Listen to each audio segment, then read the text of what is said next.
पूर्व डीएम और राष्ट्रीय अधिशासी समिति के संस्थापक अलंकार अग्निहोत्री ने प्रयागराज में अपनी नई राजनीतिक पारी की शुरुआत करते हुए हुंकार भरी। अलंकार अग्निहोत्री आज हनुमान मंदिर पहुंचे, जहां उन्होंने भगवान हनुमान का दर्शन किया और अपनी नई पार्टी का पोस्टर भगवान के चरणों में अर्पित कर आशीर्वाद लिया।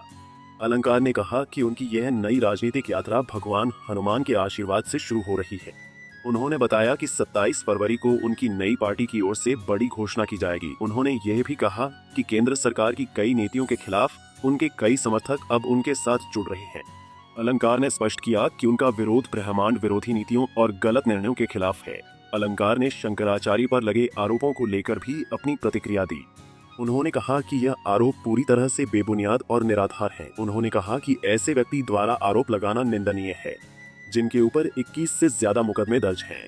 अलंकार ने शंकराचार्य के समर्थन में कहा कि यदि कोई गिरफ्तारी होती है तो वे और उनकी पार्टी उसका विरोध करेंगे। अलंकार अग्निहोत्री ने यह भी बताया कि उनकी पार्टी का उद्देश्य समाज में न्याय, पारदर्शिता और सही नीति के लिए आवाज उठाना है। उन्होंने जोर देकर कहा कि भगवान हनुमान के आशीर्वाद से वे देश के हर नागरिक के हित में काम करेंगे और केंद्र सरकार की अनुचित नीतियों के खिलाफ संघर्ष करेंगे। अलंकार का कहना है कि उनकी नई पार्टी में शामिल होने वाले लोग सिर्फ राजनीतिक दृष्टिकोण के आधार पर नहीं, बल्कि देश के भले और न्याय की लड़ाई के लिए जुड़ रहे हैं। उन्होंने मीडिया से कहा कि उनकी पार्टी का हर कदम धर्म, नीति और जनता के हित में होगा।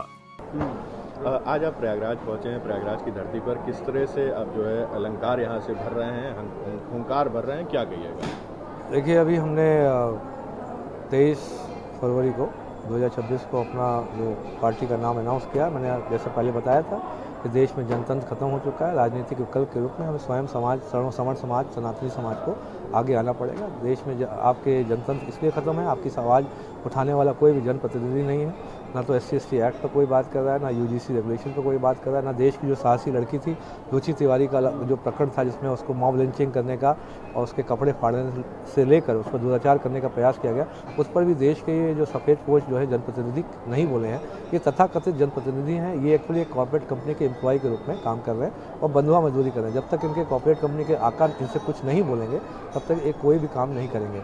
इसी तर्ज पे अब क्योंकि हमने जो अपना नाम अनाउंस किया है, बड़े हनुमान मंदिर जो हमारे लेटेस्ट हनुमान मंदिर प्रयागराज में है, इनका आशीर्वाद लेने यहाँ पर हम आए हुए हैं। जब मैं सिविल का जो तैयारी करता था तब भी मैंने यहाँ से आशीर्वाद लिया था। उसी क्रम में मैं एक बहुत बड़ी मुहिम की शुरुआत यहाँ से कर रहा हूँ। आपने आकाओं की बात की, कौन है ये आका? आका आप जानते हैं, देश में नंबर 1 नंबर 2 पे देख लीजिए कौन है, वही आका है।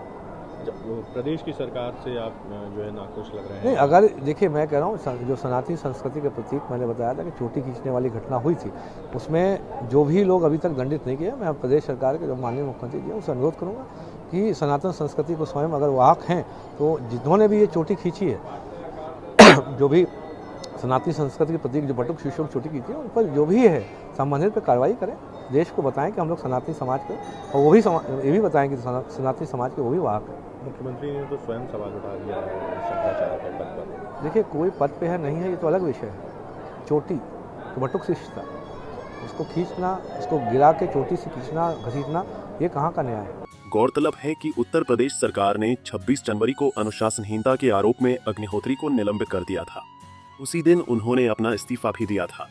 बाद में उन्हें शामली जिलाधिकारी कार्यालय से संबद्ध किया गया। मंडलायुक्त ने उन्हें 15 दिन के भीतर जवाब देने का निर्देश दिया था। पंजाब केसरी टीवी के लिए प्रयागराज से सैयद रजा की रिपोर्ट।